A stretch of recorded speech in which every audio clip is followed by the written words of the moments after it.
Hi, I'm Alex, and I'm a Monte Nido alum.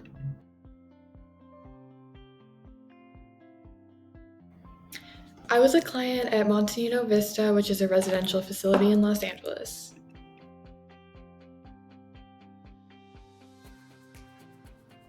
I don't think I really knew I needed help until I actually got to Monte Nido. I was very resistant to the idea of recovery, and it wasn't until I was there and resisting everything that was around me that I had a moment with a therapist who really defined to me what it meant to actually want recovery, and that's when I knew I needed to make a change.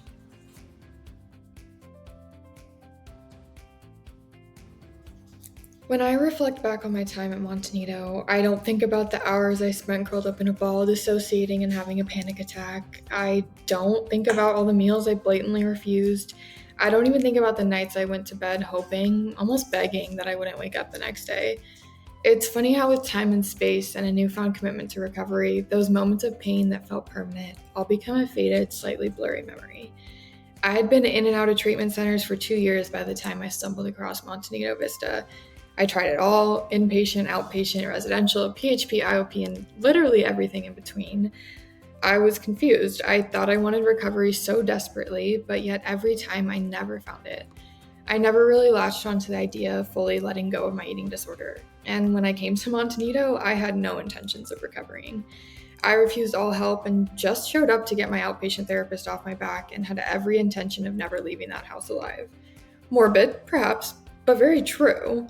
I thought my eating disorder self and I were destined to be together till the end, and I had my eyes set on the end goal. So when I showed up to Monte Nido, I had all my walls up. "I'm scared I'll come back tomorrow and you'll be gone," my therapist told me. "You don't sound like yourself," the staff said. It all went in one ear and out the other. And honestly, had I not met one specific therapist, the current clinical director at Monte Nido Vista, I would have died from my eating disorder. That I know. She told me something that stuck with me. She said, "I've been right in this same position as you, and I can promise that no one who recovers regrets it. You gotta trust the process." She knew that I somewhere deep down wanted to recover to be an eating disorder therapist, and with that statement, she got me. Now, it was not an overnight fix by any stretch of the imagination, but with her and Monte Nido's support, I slowly turned things around. Sure, maybe it started with supplementing all my meals and going back to supplements when things got shady, but you know what? I changed the trajectory of my treatment. It built me up, it broke me down, and helped me piece the foundation back together. Did I leave Monte Nido recovered? Absolutely not. And I don't think anyone will. But I left with a commitment that I haven't wavered from. Yes, I have hard days. Yes, I've had moments of wanting to give up and give in to my eating disorder self.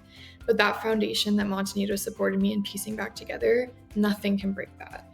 No matter how far I fall, I have what I built at Monte Nido, and nothing can shake it.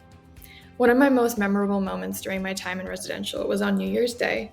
My therapist had me pick what's called an angel card. If you go to Monte Nido, you'll know what I mean. A word to lean back on for the year ahead, she said I was picking. Surrender is the word I picked. And after getting it tattooed on my body because of its significance, well, I can't really go back now, can I? My story is not unique. I would go up to bat for Monte Nido because they went up to bat for me. I owe my life to this place. Treatment center after treatment center told me I'd never get better. They told me to come back when I'm sick enough, and that I'll always need an institution to be able to eat. And so many other hurtful things that honestly I wouldn't dare repeat on camera. But I found somewhere someone who listened, and in that listening, I healed. If you or a loved one is struggling in any capacity with an eating disorder, congratulations, you found your home for healing. I told myself on my last day at Vista that the next time I walk through those doors, I'll be a staff member, and I can't wait to make my dream my reality.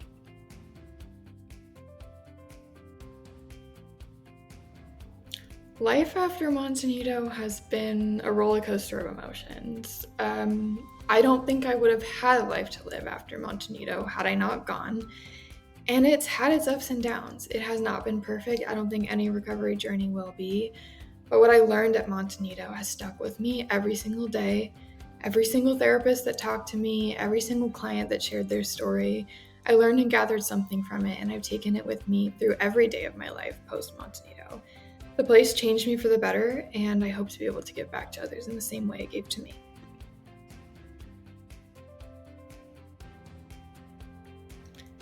For anyone considering going to treatment and going to Monte Nido specifically, All I can say is you're right. You've made the right decision.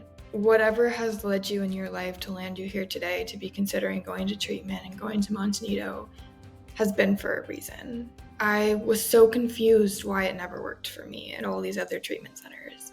And something my therapist at Monte Nido said to me that stuck with me and I repeat to myself all the time was that I just simply hadn't found the right place with the right people at the right time. And I truly believe that Monte Nido is the right place for everyone. Maybe it's not going to work the first time. Maybe it's not going to be a perfect journey where you get there and lean into healing, because that certainly was not my journey. But I do believe that it has a place for everyone because of the people that run the facilities. Monte Nido, from my experience, operates on a level in which they understand that people who have gone through shit are there to help others get through their own shit. And those are the people that got me through.